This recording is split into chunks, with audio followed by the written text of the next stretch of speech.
So Barcelona seems like they have a number on Real Madrid. Something that I never expected that I'll be saying as a Barcelona fan. Never thought that I would see these days alive, but they have played 4 games this season, and Barcelona have beaten Real Madrid in all those 4 games. Hello, hello, guys. Welcome back. I'm your host, Sam. Like I said, this is a late review. I needed to a bit sleep so that I will give you a proper review of what I saw. The game finished 2-2. Barcelona losing two, you know, two, Barcelona winning two, Real Madrid in a game that they actually lost in the first 10 minutes or 15 minutes of the game. The game finished 4-3 to Barcelona, which means that if Real Madrid do not win their midweek game, Barcelona could be crowned La Liga champions. Barcelona just needs to win one game in their last 3 games because they need 2 points to be crowned La Liga champions. Like that video, subscribe to Connect. Let me know where you're watching us from. What did you think of the game? We're gonna talk about it. So, Kylian Mbappe scored a hat trick. If I tell you that, then that means a lot. A penalty and 2 goals. He scored a hat trick. He needs to be respected for that because scoring a hat trick and still losing the game, that is a weird way to explain what has happened. That's a weird laugh of it. If I being honest, they scored more than 3 goals somewhere just offside. It's just because of how Barcelona's highline works, but Kylian Mbappe scored so many goals, some did not count, but he was really good.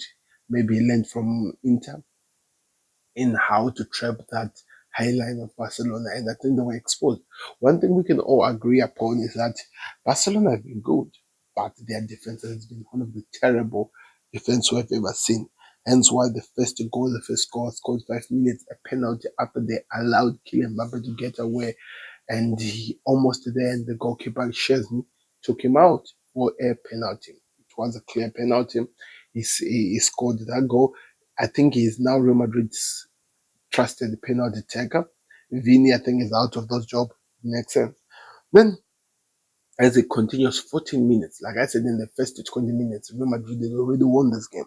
As the game continued in 14 minutes, Kylian Mbappe worked well to just get away from that trap. An amazing pass, and he scored, making it 2-0. And I'm like, I think Barcelona are going to be destroyed this time. And they had some surprise guests. I think Terry Crews was in. Trevor Scott was in because remember Barcelona were wearing their custom Trevor Scott's goal jerseys with his logo and stuff like that.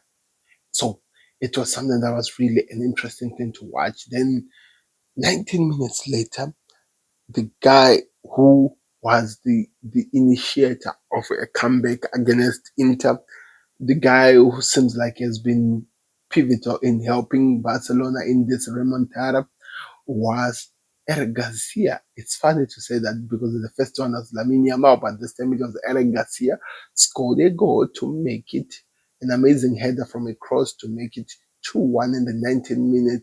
Now that's when the remontada from Barcelona just started. A few minutes later, 32 minutes, Lamine Yamal with an amazing and a delicious shot that he scored. Nothing Thibaut Courtois could have done. And just a few minutes from that, I think 2 minutes later, an amazing breakout happened.